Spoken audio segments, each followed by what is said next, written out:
My fiancé humiliated me in front of 300 guests on our wedding day. So I canceled the reception, married her sister instead, and now she's begging for another chance. Original post. I, 31 male, had been with Tessa, 28, for 6 years. We were the couple everyone thought was endgame. I met her when I was just starting my custom furniture business, and she was a rising star in digital marketing. For 6 years, I supported every move she made. When she wanted to quit her job to become an influencer, I paid the rent for 18 months. When she needed a professional camera and a studio setup, I built it with my own hands. I thought we were building a life together. I thought the $45,000 I spent on her dream wedding was an investment in our future. The wedding was massive.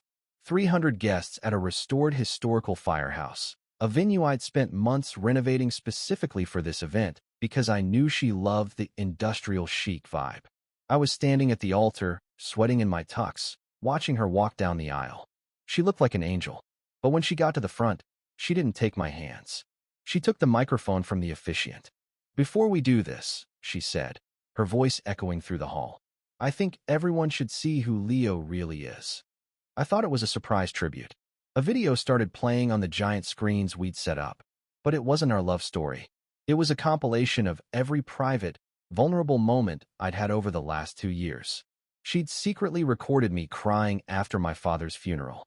She'd recorded me practicing my vows and stuttering because of my dyslexia. She'd even included clips of me talking to my therapist on Zoom. Clips where I was admitting my deepest insecurities about my business failing during the pandemic. The guests didn't cheer. They gasped. Tessa stood there, laughing. She looked at her phone, then at the crowd. This is the man I was supposed to marry? A crybaby who can't even read a teleprompter? This was all just a social experiment for my followers. Thanks for the content, Leo. She dropped the mic and started walking out, waiting for the applause. She expected a standing ovation for her bravery or her viral moment. Instead, there was a silence so heavy it felt like the walls were closing in. My heart didn't just break. It turned to stone right there on that altar. Step 2, Update 1. The next 60 minutes were a blur of cold, hard decisions. Tessa had already left in a limo she'd rented with my credit card, probably filming a story about how she escaped her wedding. I didn't chase her. I didn't cry. I walked over to the venue coordinator, a guy named Marcus who I'd become friends with during the renovation. "Marcus," I said, my voice dead calm. "Cancel the catering. Shut down the open bar for everyone on Tessa's side of the family. Pack up the food and send it to the local homeless shelter. And tell the security team that Tessa and her parents are officially banned from the property." Then, I turned to the 300 guests. "The wedding is off," I announced. "But the party isn't. If you're here for me, stay. If you're here for Tessa, the exit is behind you." About half the room cleared out. Her influencer friends scurried away like rats.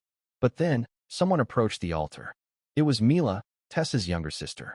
Mila is 25, a forensic accountant, and the complete opposite of Tessa.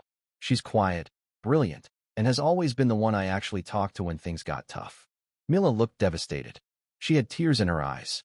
"Leo, I am so sorry. I had no idea she was doing this.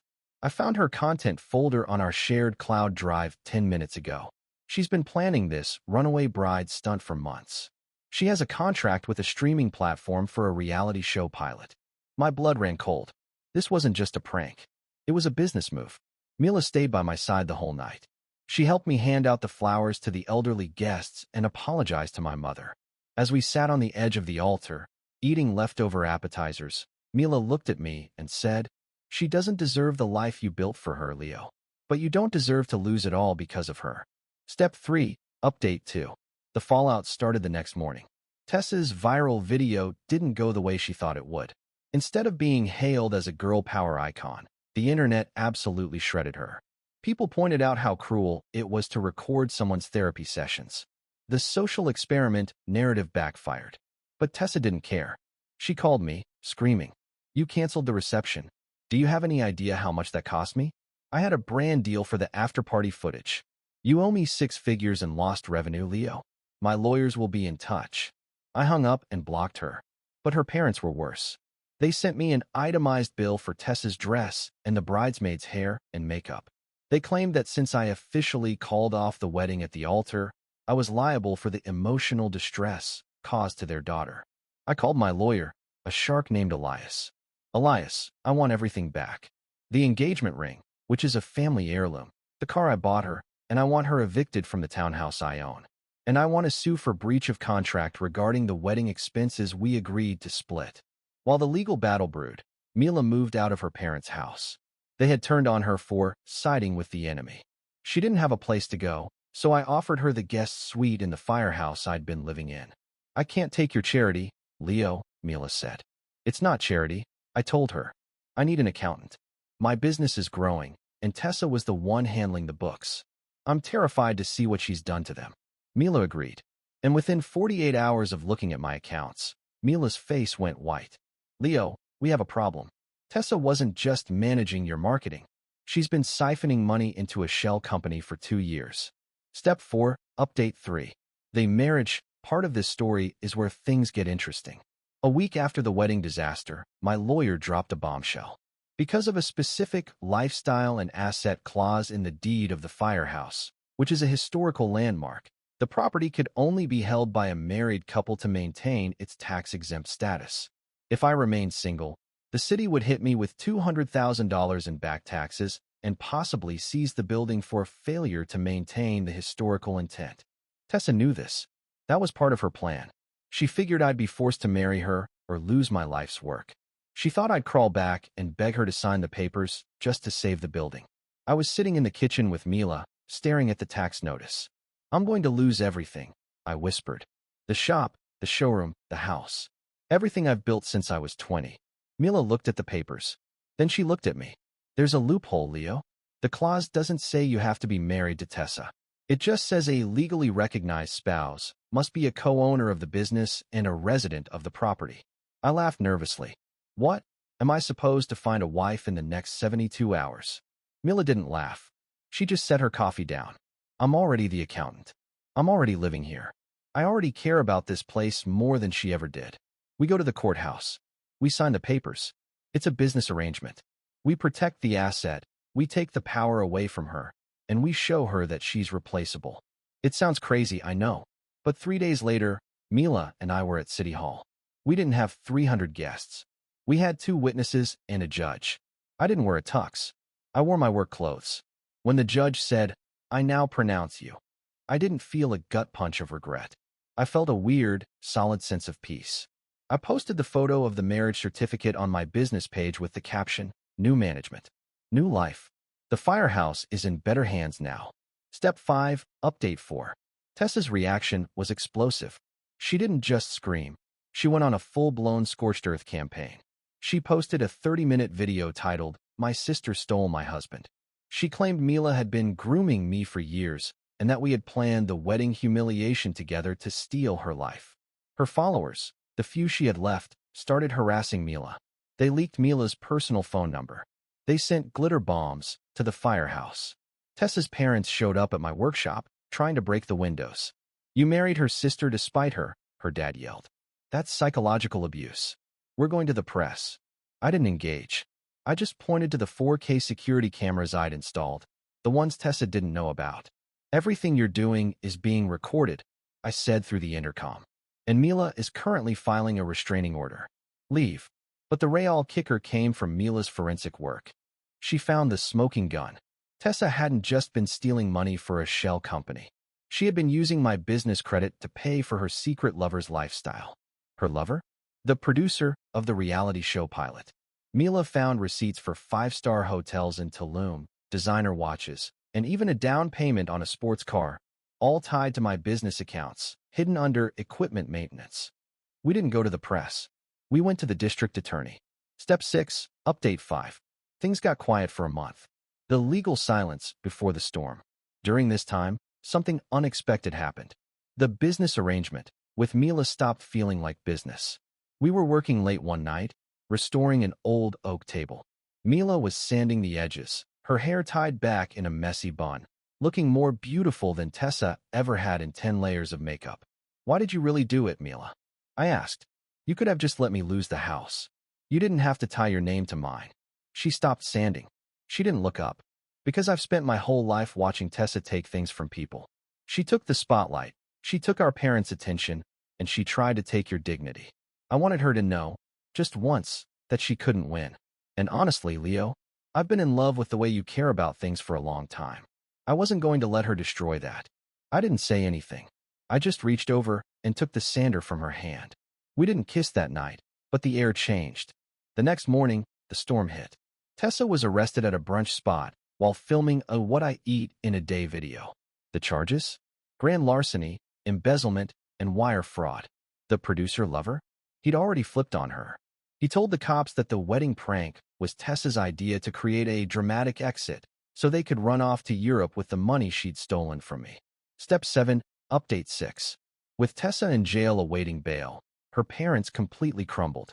They couldn't afford her legal fees because, as it turns out, they were broke. They had been living off the allowance Tessa was giving them, money that was actually mine.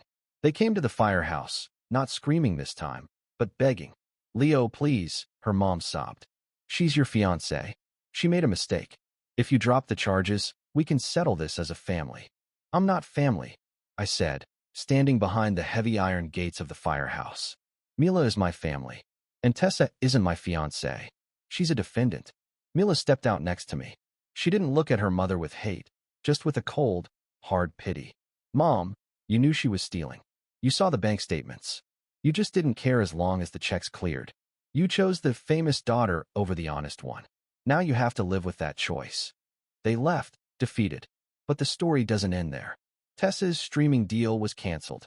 They sued her for bringing the brand into disrepute.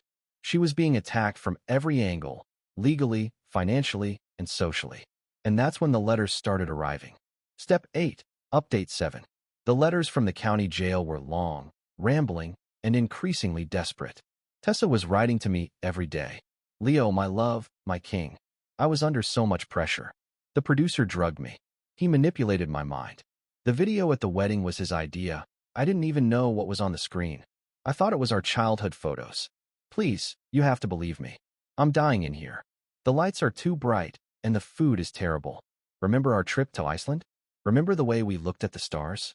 Don't let that die." Then, the tone would shift.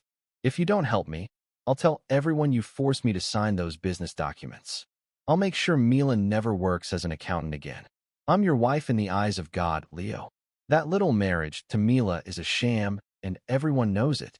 Cancel the charges, and I'll give you another chance. I'll be the wife you always wanted. We can start over in a new city." I didn't respond to a single one. I just handed them to Elias and the DA. Every letter was a new piece of evidence. Admissions of guilt mixed with threats. The best part? Mila found one more thing. Tessa had been double-dipping her influencer sponsorships. She'd been taking money from competing brands, which triggered a series of massive civil lawsuits from some of the biggest fashion houses in the country. Tessa wasn't just going to jail. She was going to be bankrupt for the rest of her life. Step 9, Update 8. The trial was short. Tessa tried to play the victim of a manipulative man card, but the evidence was overwhelming. The secret recordings she'd made of me? The judge ruled them inadmissible for her defense, but used them to prove malicious intent for my civil suit. Tessa was sentenced to 5 years. The producer got 3. When the verdict was read, Tessa turned to me in the courtroom. She looked haggard. The influencer glow was gone, replaced by a gray, desperate pallor. "Leo," she shrieked as the bailiffs led her away. "I'm sorry. I love you. Tell Mila I forgive her. Just get me out of here." I just sat there, Mila's hand in mine. I didn't feel happy. I didn't feel sad. I just felt like a long, annoying noise had finally stopped. After the trial, Mila and I went back to the firehouse. We sat on the roof, looking out over the city. "So," Mila said, "our business arrangement is technically permanent now. The tax window has passed. We're legally solid. Is that all it is to you?" I asked. "A business arrangement?" Mila looked at me, her eyes reflecting the city lights. "I think you know it hasn't been that for a long time." I leaned in and kissed her. It was the first time I'd ever kissed a woman and felt like she was actually there with me, not thinking about camera angles or engagement metrics. It was just us. Step 10, Conclusion. It's been 6 months since the trial. Tessa's parents lost their house. They're living in a small apartment 2 towns over. They try to call Mila, but she's set firm boundaries. She'll pay for their groceries, but she won't let them in the door. My business has tripled in size. Turns out, being the firehouse guy who survived the viral wedding is great for brand recognition. People come from all over the state to buy my furniture. They say they want something built to last, unlike my first engagement. Mila and I are still married. We're planning a real wedding for next year. No video screens. No microphones for anyone but the priest. And definitely number 300 guests. Just 20 people who actually know us. Sometimes, I get a collect call from the prison. I never pick up. Betrayal is a weird thing. It feels like the end of the world when it's happening. You think you'll never trust again, never breathe again.